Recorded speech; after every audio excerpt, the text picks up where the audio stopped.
প্রশাসন দিয়ে আমরা কি করবো? আমরা ন্যায় নীতি পাচ্ছি না, কেন পাচ্ছি না? সকাল 5টার সময় এসে এই মুহূর্তে 200 টাকার করে তেল দিত, তাহলে আমরা সবাই পেতাম। 10 লিটার পাইলো আর আমরা 1 লিটার পাইলাম না। কারণ কি? আমরা নাগরিক না? আমাদের ড্রাইভিং করে লাভ কি হয়েছে? আমাদের গাড়ি কাগজ করে কি লাভ হয়েছে? খরচ করে ড্রাইভিং করলাম, 20,000 টাকা খরচ করে আমরা গাড়ি কাগজ করলাম, কি জন্য করলাম? এই হয়রানি শিকার হওয়ার জন্য। সকাল 5টার দিকে এসে আমরা 3টে বেজে গেল, তেল পাচ্ছি না।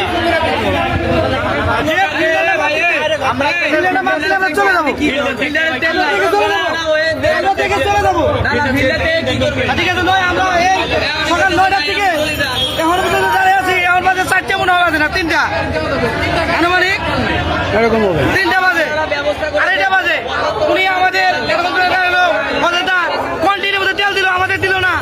এটা তো হলো না।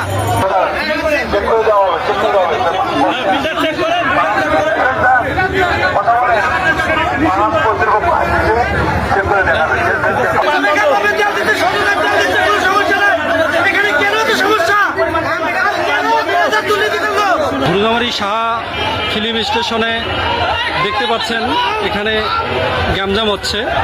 তার মানে সকাল থেকেই মানুষ দাঁড়িয়ে আছে, কিন্তু এখনও তেল পাচ্ছে না। এই দেখতে পাচ্ছেন গাড়ির লাইন, শত শত গাড়ি এই মুহূর্তে দাঁড়িয়ে আছে, কিন্তু তেল দিতে পারছে না।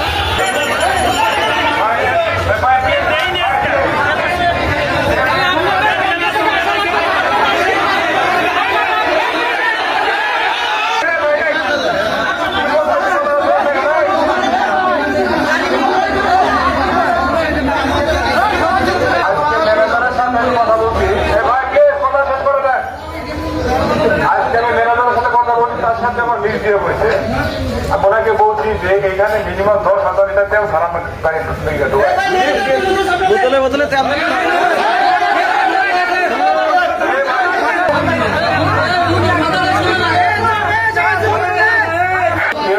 আপনাদের মাননীয় সংসদ সদস্য, আপনারা 3 জন মিলে সমন্বয় করবেন। হয় পর্যাপ্ত নেবেন, তা না হয় আল্লাহ রক্তপাত বন্ধ করে দিবেন, তেল কম করে নিয়ে আসেন। আপনারা মাঝে মধ্যে সদন বৃদ্ধি করেন, পুলিশের সাথে আপনাদের আমাদের সম্পর্ক খারাপ হচ্ছে। ব্যবসা করে কে পান মেনে দেন।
আচ্ছা, এই লাল পর্যন্ত লাল উঠছে, এই পর্যন্ত তেল আছে, 160-এর মধ্যে আছে।